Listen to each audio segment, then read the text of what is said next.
ಕಾರ್ಯಕ್ರಮದ ಮುಖ್ಯ ಅತಿಥಿಗಳಾದ ಬಾಬು ಸರ್ ಇವರನ್ನು ಕಾರ್ಯಕ್ರಮದ ಕುರಿತು ಮಾತನಾಡಬೇಕೆಂದು ಕೋರುತ್ತೇನೆ.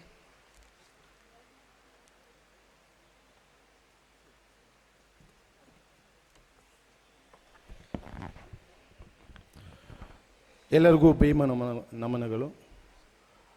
ಪ್ರಾಯಶಃ ಈ ಕಾರ್ಯಕ್ರಮದಲ್ಲಿ ನಾನು ಮಾತಾಡ್ತಿರುವಂಥ ಈ ಸಮಯ ನೀವು ಶಾಂತಚಿತ್ತರಾಗಿ ಕೇಳಿಸಿಕೊಳ್ಳುವಂಥ ಸಮಯ ಅಲ್ಲ ಅಂತ ನಾನು ಭಾವಿಸ್ತೀನಿ. ಯಾಕಂದರೆ 11 ಗಂಟೆಗೆ ಆರಂಭವಾಗಿರುವಂಥ ಕಾರ್ಯಕ್ರಮ ಈಗ 1 ಗಂಟೆ ಆಗ್ತಿದೆ. ಈಗಾಗಲೇ ನಮ್ಮ ಗಮನ ಎಲ್ಲ ಬೇರೆ ಕಡೆ ಹೋಗಿರುತ್ತೆ.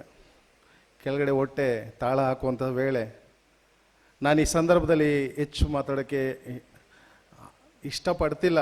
ಅದಕ್ಕೋಸ್ಕರನೇ ಹೇಳಿದೆ, ನನ್ನ ಭಾಷಣವನ್ನು ಮೊಟಕುಗೊಳಿಸ್ತೀನಿ, ದಯವಿಟ್ಟು ಬೇಡಿ. ವಿಚಾರವಾದಿಗಳೆಲ್ಲ ಇದ್ದಾರೆ, ಅವ್ರು ಮಾತಾಡಲಿ ಅಂತ ಅವ್ರಿಗೆ ಹೆಚ್ಚು ಅವಕಾಶ ಕೊಡೋಣ ಅನ್ನೋದು ನನ್ನ ಭಾವನೆ ಆಗಿತ್ತು. ಆದರೂ ಕೂಡ ನಮ್ಮ ಆತ್ಮೀಯ ಸ್ನೇಹಿತ ಅಂತ ನಾನು ಗರ್ವದಿಂದ ಹೇಳ್ತೀನಿ. ಗಂಗಾಧರ್ ನನ್ನೊಟ್ಟಿಗೆ ಓದಿದಂಥ ಒಂದು ಸಹ ವಿದ್ಯಾರ್ಥಿ. ನಾವು ಹೈಸ್ಕೂಲಲ್ಲಿ ನ್ಯೂ ಫೋರ್ಟ್ ಅಂತ ಮಕ್ಕಳ ಕೂಟ ಪಕ್ಕದಲ್ಲಿ ಚಾಮರಾಜಪೇಟೆಯಲ್ಲಿ ಒಂದು ಸ್ಕೂಲ್ ಇದೆ, ಅಲ್ಲಿ ಒಟ್ಟಿಗೆ ಓದಿದಂಥವ್ರು. ಅವರ ಬರವಣಿಗೆ ನೋಡಿದಾಗಲೇ ನಾನು ಅಂದ್ಕೊಂಡಿದ್ದೆ ಇವರಲ್ಲಿ ಒಬ್ಬ ಲೇಖಕ ಇದ್ದಾನೆ ಅಂತ. ಇವತ್ತು ಈ ಪುಸ್ತಕದ ರೂಪದಲ್ಲಿ ಆತ ಹೊರಗಡೆ ಬಂದಿದ್ದಾನೆ. ಅವರ ಹ್ಯಾಂಡ್ ರೈಟಿಂಗ್ ಎಷ್ಟು ಮುದ್ದಾಗಿತ್ತು ಅಂದರೆ ನನ್ನ ಹ್ಯಾಂಡ್ ರೈಟಿಂಗ್ ಅಷ್ಟೇ ಕಷ್ಟಕರವಾಗಿತ್ತು. ಯಾಕಂದರೆ ಅವರು ಆ ಹ್ಯಾಂಡ್ ರೈಟಿಂಗ್ ಜೊತೆ ಕಂಪೇರ್ ಮಾಡ್ಕೊಳ್ಳೋಕ್ಕೆ ನನಗೆ ಆಗ್ತಿರಲಿಲ್ಲ. ಬಟ್ ಅವರ ಹ್ಯಾಂಡ್ ರೈಟಿಂಗ್ ಆವಾಗಲೇ ಅಷ್ಟು ಮುದ್ದಾಗಿ ಅಷ್ಟು ಚೊಕ್ಕಟವಾಗಿತ್ತು. ಸೊ ಹಿರಿಯರು ಹೇಳ್ತಾರೆ, ಮಾತು ಬೆಳ್ಳಿ ಮೌನ ಬಂಗಾರ ಅಂತ. ಅವರು ಮಾತುಗಾರರಲ್ಲ, ಬಟ್ ಮೌನದಲ್ಲಿ ಅವ್ರ ಒಳಗಡೆ ಇರುವಂಥ ಒಬ್ಬ ವಿಚಾರವಂತ ಆಚೆ ಬರ್ತಾನೆ. ಅದು ಈ ಲೇಖನದ ಮೂಲಕ ಹೊರಗಡೆ ಇವತ್ತು ಬಂದಿದ್ದಾನೆ. ಈ ಪುಸ್ತಕ ಅನೇಕ ಜನರಿಗೆ ತಲುಪಬೇಕು. ಮಹಾಡ್ ಅನ್ನೋ ಒಂದು ಪದಾನೇ ಇವತ್ತು ಎಷ್ಟೋ ಜನಕ್ಕೆ ಹೊಸ ಪದ. ನನ್ನ ಭಾವನೆಯಲ್ಲಿ ಇಲ್ಲಿ ಸೇರಿರುವಂಥ ಸುಮಾರು ಜನರಿಗೆ ಮಹಾಡ್ ಕೆರೆ ಅನ್ನೋದ್ರ ಬಗ್ಗೆ ಇವತ್ತೇ ಈ ವರ್ಡನ್ನು ಕೇಳಿದ್ದೀವೇನೋ ಅನಿಸುತ್ತೆ.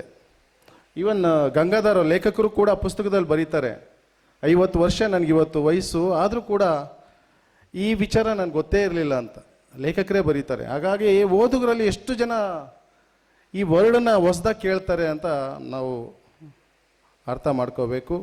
ನಮ್ಮ ರೆಹಮಾನ್ ಸಾಹೇಬ್ರು ಹೇಳ್ತಾ ಇದ್ರು, ಕೆರೆನೇ ಒಂದು ಕತೆ ಹೇಳಿದ್ರೆ ಹೇಗಿರುತ್ತೆ ಅಂತ. ನಿಜವಾಗ್ಲೂ ಆ ಕೆರೆಯ ಕತೆ ಬಹಳ ಸೊಗಸಾಗಿ ಈ ಲೇಖನದಲ್ಲಿ ಮೂಡಿ ಬಂದಿದೆ ಅಂತ ನಾನು ಭಾವಿಸ್ತೀನಿ. ಮುಂದಿನ ದಿನಗಳಲ್ಲಿ ಗಂಗಾಧರ್ ಅವರ ಬರಹಗಳಿಂದ, ಕೈ ಬರಹಗಳಿಂದ ಇನ್ನೂ ಅನೇಕವಾದಂಥ ಒಳ್ಳೊಳ್ಳೆ ಲೇಖನಗಳು ಹೊರಗಡೆ ಬರಬೇಕು. ಅನೇಕ ವಿದ್ಯಾರ್ಥಿಗಳಿಗೆ ಮಾರ್ಗದರ್ಶಕವಾಗಬೇಕಂತ ಹೇಳ್ತಾ ಕೊನೆಯಲ್ಲಿ ಒಂದು ಮಾತು ಹೇಳ್ತೀನಿ. ನಿಮ್ಮಲ್ಲಿ ಪ್ರತಿ ಮನೆಯಲ್ಲೂ ಗ್ರಂಥಾಲಯ ಇರುತ್ತೆ. ಈ ಪುಸ್ತಕದ ಬಗ್ಗೆ ಹೇಳಬೇಕು. ಅದಕ್ಕೋಸ್ಕರ ನಿಮ್ಮ ಎಲ್ಲ ಪುಸ್ತಕಗಳನ್ನ ಜೋಡಿಸಿ ಆ ಪುಸ್ತಕದ ಮಧ್ಯೆ ಇದೊಂದು ಪುಸ್ತಕನ ನೀವು ಇಟ್ಟು ನೋಡಿ. ಸೈಜಲ್ಲಿ ಸ್ವಲ್ಪ ದೊಡ್ಡದಾಗ್ಬಿಟ್ಟಿದೆ ಇದು. ಸೊ ಅಲ್ಲಿ ನೀವು ಇಟ್ಟಾಗ ಆ ಒಂದು ಗ್ರಂಥಾಲಯ ಅದು ಪುಸ್ತಕಗಳ ಮಧ್ಯೆ ಈ ಪುಸ್ತಕ ಇಟ್ಟಾಗ ಸ್ವಲ್ಪ ಮುಂದೆ ಬಂದಿರುತ್ತೆ. ಇದು ಒಂದು ಇಂಚು ಅಥವಾ 1.5 ಇಂಚು 2 ಇಂಚು ಮುಂದೆ ಬಂದಿರುತ್ತೆ. ಅರ್ಥ ಏನು ಗೊತ್ತಾ? ನನ್ನನ್ನು ಒಂದ್ಸಲಿ ಓದಿ ಅಂತ. ಸೊ ದಯವಿಟ್ಟು ಸಮಯ ತೊಗೊಂಡು ಓದಿ, ತಿಳ್ಕೊಳ್ಳಿ, ವಿಚಾರಗಳನ್ನ ವಿನಿಮಯ ಮಾಡ್ಕೊಳ್ಳಿ. ಇನ್ನು ಅನೇಕರಿಗೆ ಈ ಪುಸ್ತಕದ ಬಗ್ಗೆ ಪರಿಚಯ ಮಾಡಿ. ಇನ್ನೂ ಒಂದು ಒಳ್ಳೆಯ ಸಲಹೆ ಹೇಳಬೇಕಂದ್ರೆ, ನಾವು ಅನೇಕರಿಗೆ ಗಿಫ್ಟ್ಗಳನ್ನ ಕೊಡ್ತಾ ಇರ್ತೀವಿ ಬೇರೆ ಬೇರೆ ಕಾರ್ಯಕ್ರಮಕ್ಕೆ ಹೋದಾಗ. ಈ ಪುಸ್ತಕ ಕೂಡ ಒಂದು ಒಳ್ಳೆ ಗಿಫ್ಟ್ ಆಗುತ್ತೆ. ನೀವು ಇದನ್ನೇ ಪ್ಯಾಕ್ ಮಾಡಿ ಅವರಿಗೆ ಒಂದು ಗಿಫ್ಟಾಗಿ ಕೊಟ್ಟಾಗ ಆ ಮೂಲಕನೂ ಅನೇಕ ಜನರಿಗೆ ಇದು ಸೇರುತ್ತೆ ಅಂತ ಹೇಳ್ತಾ, ಲೇಖಕರಿಗೆ ಮುಂದಿನ ದಿನಗಳಲ್ಲಿ ಶುಭವಾಗಲಿ ಅಂತ ಹೇಳ್ತಾ ನಾನು 2 ಮಾತು ಮುಗಿಸ್ತೀನಿ.